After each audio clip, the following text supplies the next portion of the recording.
I could tell the story in words, I wouldn't need to lug around a camera. Louis Hine, a photographer during the Progressive Era. Through the use of photography, Louis Hine explored the brutality of child laborers as he encountered the disturbing conditions of the industrial business during the Progressive Era. Through his work, Hine was able to exchange information about the corrupt business industry and relay the information back to organizations who were working to better the lives of the children, immigrants, and other troubled members of society, which in the long run helped set future laws and restrictions against child labor. After the Civil War, a large abundance of natural resources became available, and the United States faced a large influx of immigration from Europe. With this came cultural diffusion as people exchanged ideas, and the development of new technology was being introduced into workforces to make life and work easier in America. This industrial boom sent America into what is now known as the Progressive Era, a period of widespread of social activism and political reform from the 1890s to the 1920s. However, with this industrial expansion came a large demand for labor. Many large corporations turned to their children for labor because they were cheap and due to their ability to reach into machines with their small arms, as well as perform tasks that adults could not. The factory owners relied on the children for labor. It made them work long hours in conditions that were hazardous to their health. As child labor continued throughout the Progressive Era, reformers began to emerge in order to suppress the mistreatment of the children, as well as other workers who were suffering under the poor mismanagement of the factory owners. One reformer who emerged during the Progressive Era was Louis Hine. Born on September 26, 1874 in Wisconsin, Hine grew up having to financially sustain his family due to his father dying in an accident. Hine worked a few jobs such as a janitor in a school where he experienced firsthand the mistreatment of young workers. Hine went on to receive a college education at a local university, where he then became a teacher. Hine was hired as a geography teacher where, in addition to teaching, his boss also asked him to be the school's photographer. From there, Hine saw photography as an educational tool. As Hine published papers for the school, he became a noted photographer and was soon asked by the National Child Labor Committee to be one of their photographers. Through his work with the National Child Labor Committee, Hine was able to explore the art of photography and use it to discover new ways to capture the life of children within the factories, as well as capture the lifestyle of immigrants who were trying to make a living in the country. Hine wanted to capture the cruelties of society and expose the harsh working conditions the employees had to endure.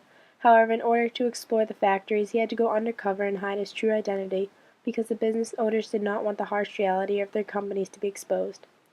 This labeled Hine as a muckraker, a common term used to describe reformers during the Progressive Era, who worked to expose the corrupt happenings within society. Hine was not a common muckraker due to his choice of how he presented his discoveries. Unlike most muckrakers who used writing to display their evidence, Hine chose photos. Similarly, another muckraker of the time, Jacob Riis, also used photography. However, his focus was mainly on the poor, lower-class members of society, whereas Hine focused on child labor. Hine worked to uncover the corruption behind businesses and the abusive conditions that the children who were too young to work had to endure each day.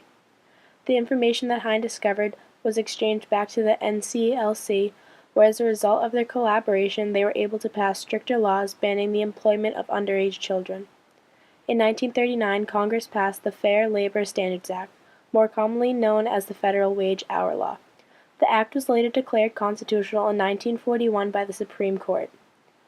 Through his expedition to exploit the corruption of child laborers, Louis Hine encountered many people, such as company owners who would not let him near kids at the workplace for the fear that the kids would tell him about the unsafe work conditions and the mistreatment. Many corporate owners feared Hine for the fact that they knew he would expose their wrongdoings to society and have them shut down, or be forced to raise wages or fix the hazardous conditions. In addition to encountering managers, Hine encountered many children and sometimes their whole family because they were all working in the same place.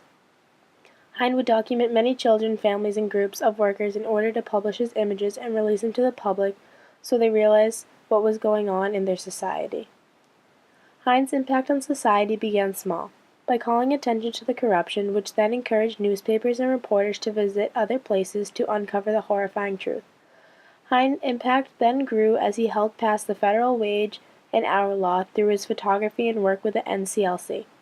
Overall, Hine had a long-term impact on society because even in the modern world today, charities and organizations are still fighting against child labor and hoping to overall eradicate it from the world. All in all, Louis Hine was a photographer who used his talent of capturing the corruption of the business industry and with that explored harsh conditions and encountered underage children working in factories, as well as exchanged information about the corruption that was taking place during the Progressive Era, worked to better the world and fix society of its wrongdoing and corruption.